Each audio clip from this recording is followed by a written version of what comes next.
Welcome back to Cooking with Ash. I want to take this opportunity to wish all the kids a successful school year. That's right, my kids started back. I'm already missing them, but I do have Justin a few days home with me because he's a college kid, right? So I'm preparing delicious pastries for these kids. When they come home, they need a snack, right? And nothing screams love than a chicken patty or a beef patty or a pine tart or a cheese roll. Y'all know those are comfort foods. So today I am preparing some delicious beef patty. Look how crispy and flaky this patty is. I don't want to make a mess, but you guys get the point. We're going to be preparing some of that. Atiana is going to be feasting on it. She'll take it to school for a snack or when she get home. It's a perfect snack for the kids. So let's jump into the kitchen and prepare this delicious beef patty. So to start off with our pastry dough, I have here some all-purpose flour. I'm using 4 cups of all-purpose flour here, 2 sticks of butter, a little bit of vinegar, about a teaspoon, and some water, So what I did, whenever you're working with pastry dough, let's break it down. You need the butter to be as cold as possible, the water very, very cold, everything cold to get that nice flaky pastry. I went ahead and stick the flour in the fridge, put it like for about half an hour so it's nice and cold. Stick the butter inside the freezer so it's nice and frozen. Everything is nice and cold here, and I grabbed some freezing cold ice water from the fridge with some ice inside. So what I'm gonna go ahead and do is grate the butter into this flour. You can use vegetable shortening here, lard, if you want. You can substitute half of the butter for that, but I prefer all butter because it makes it very rich, buttery, and nice, in my opinion. That's how I like mine. It's a matter of preference. You cook to your taste and preference. You do things in your kitchen how you like it. So I'm gonna finish this up and then I'm gonna come back. Many of you that follow me here on the channel have seen me make pastry dough like a million times, right? So it's the same process. What I'm doing here is I'm just working the butter into the flour, and my hand is warm, so it's going to melt the butter a little bit. This is why I said to keep everything nice and cold. Whenever you're making pastry dough, to achieve a nice flaky pastry, everything have to be cold. Okay, so now that I have this nice and working, it's crumbly and nice, and this is what you're looking for, I'm gonna go in with my vinegar. And what the vinegar does, a lot of people ask me a lot of times, the vinegar keeps your pastry very fresh. It also helps with the flakiness of the pastry. So it may help. Like studies show that it may help. So I always put a little bit of vinegar, and believe me, you do not taste the vinegar in this. It helps the pastry to stay fresh longer, and it do help with the layers and the crispiness of the pastry. See, yep. I'm gonna make sure this is worked in really nice. And you can tell if your flour, flour observe things differently. You can tell if your flour have enough fat in it by simply crumble it in your hand, compact it, and when you hold its form like that, you have enough butter or lard or whatever you use in it. And it's going to look like a beet sand, like a wet beet sand, all crumbly and nice. So I'm gonna go ahead and add my vinegar here, mix it in. And you do not want to overwork your pastry dough. As soon as this comes together, you're good to go. I'm gonna gradually add my cold water here, and gradually add, do not dump everything in. And usually about maybe 3/4 of a cup to a cup of water usually I use here. It depends on your flour texture too, how it's going to absorb the water. That's Rio and Coco always creating havoc. So I'm going to finish this up and show you the consistency we're looking for. So I went ahead and put this on my pastry mat, and I'm just bringing this together. As you can see, I'm not kneading this dough. There is no kneading required in pastry dough. You're just compacting everything, like make sure all the crumbles, you know, come together nicely, and that's it. That's all she wrote. You're gonna put it in your cling wrap. This is it. You see all those layers? That's perfect. That's what you want. That's the pocket of butter in the dough. Go ahead and put it in your cling wrap and store it in your refrigerator, you know, until you're ready for it. So this is going to be sitting in my refrigerator for an hour or so, because I'm gonna go ahead and prepare the beef filling for this. So time to prepare our filling. I'm using about a pound ground beef, and that's right, I went ahead and washed my ground beef. Yes. So this is what I do. I usually line this strainer with paper towel, then put the ground beef, then squeeze some lemon juice, put a little bit of vinegar, and you know, run the pipe, and then squeeze everything out. So this is what it's looking like. I'm gonna add it to my pan here, and I'm gonna fry it out, let it release that liquid, that natural liquid that is inside, and fry it out. I don't want that rank water.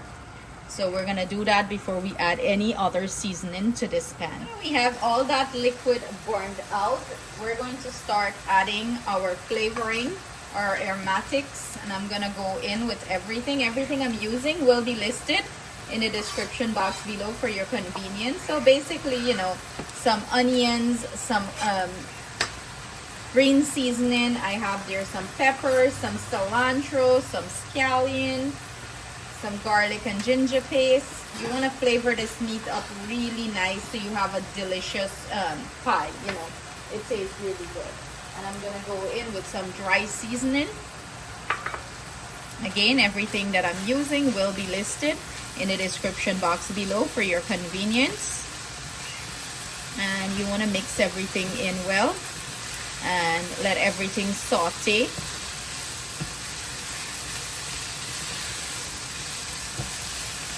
I am going to add some of this marinade.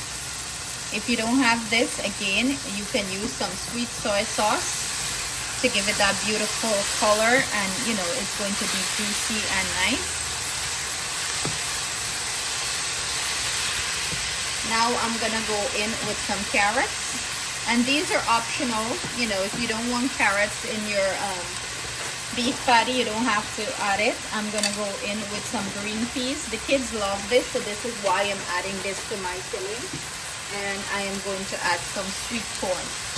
Give everything a good mix and go ahead and turn off your heat, because you know it's going to this cook enough. You do not want to overcook your filling, because remember it's gonna bake. So this is it. Look at the beautiful color,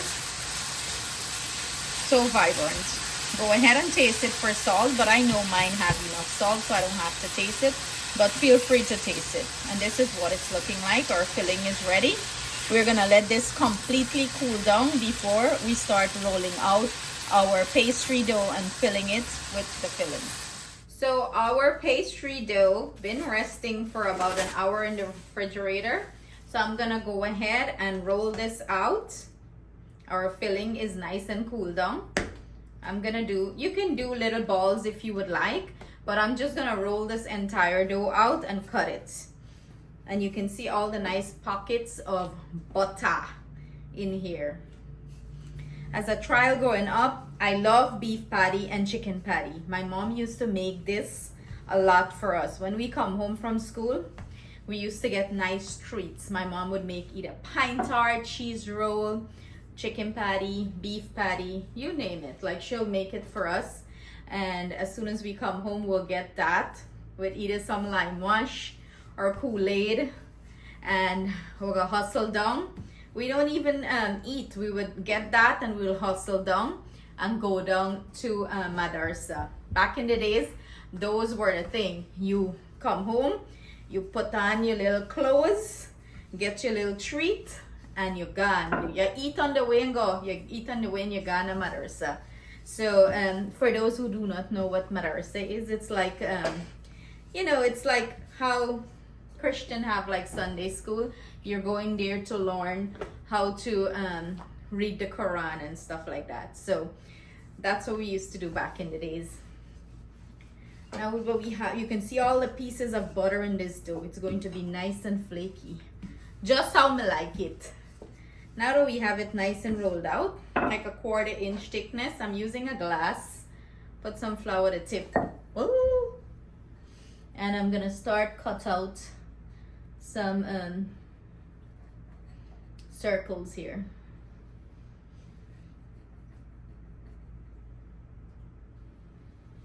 Who remember those days? You get, or sometimes if mommy don't make stuff, if she don't make snacks, you get the cake, buy a pass to the basket, and you have a cake. You get nice buns, nice salara, hot bread, and tennis roll. Oh my goodness, those were the golden days, huh? God, I want to get all the now back, you know. So I'm gonna finish this process, cut out my you know, patty dough here, and then we're gonna proceed to fill it. So I'll be back. So now that we have all our patty cut out, all these excess, you know, do not throw it away. We're gonna form it back, and while we assemble this, I'm gonna pop it in a bowl and put it back in the refrigerator so it keeps cold. You do not want this to get down to room temperature. You want to keep it nice and cold. So I'm gonna pop it in the refrigerator back. So what I'm gonna go ahead and do is start filling our dough. I'm using about a tablespoon or so. You know, you have to see how big you do it and you'll fill yours. And then we'll take the top and we'll pop it on. You want to press it down. And then we're gonna take the fork and fork the ends. We're sealing these two together. And we're gonna keep repeating the process for the rest of them. And you know, you can put 3 holes at the top, and then I'll take the same glass and go back and cut the excess out so you get like a nice clean finish. See? And this is what our beef patty is looking like. I have my baking sheet here. I'm gonna go ahead and set that. Don't throw these out, we're gonna use it. I'm gonna show you one more. Just open it out a little bit, not a lot. In goes our filling. I remember as a little child, I would help my mommy do this. It used to be the highlight, like you know how Auntie in the kitchen with me. I would run, go help her. I would beat it. I used to say, my mom would say, we crimp the ends. And I used to be the crimp girl. Like she'll put the filling in, put the top on, and I'll go with the fork in and crimp the ends. If you don't want to use a glass and you have something else to cut it, feel free to do that. You don't have to use the glass, you know, but this is what I have to work with and the size I'm looking for. So that's it. That's all she wrote here. I'm gonna finish up the rest and then I'm gonna come back and show you the next step. So I went ahead and beat up 2 egg yolk. If you want to add a little food coloring for a more vibrant color, you can go ahead and do that. I'm gonna paint the top of these beauties. You want that beautiful color on top. I have my oven preheating 350 degrees Fahrenheit. I'm gonna pop these in and bake them off anyway from 35 to 40 minutes until I achieve a beautiful golden brown color. So see you guys with some delicious beef patties. Have a taste tester. My little girl looks so tired. Are you tired from school? Yeah. Yeah, a lot of work. Aw, would that beef patty cheer you up? Yes. So go ahead and give them your review. Mmm. The beef patty is so soft and flaky and juicy. Just how you like it, right? Would you take that for your snack? Definitely. Yeah, that's not even a question. So there you have it, guys. As you can see, Missy is enjoying the patty.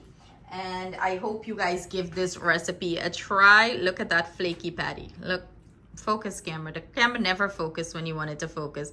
Look how flaky it is. It's filled with that filling. The kids are going to enjoy this as a quick snack when they get home, you know. So I hope you guys give this recipe a try. Make it for the kids then. Sending them our love and thoughts. And thank you guys for joining us in the kitchen. See you guys soon with another delicious recipe. Stay blessed, stay safe. I take on bite.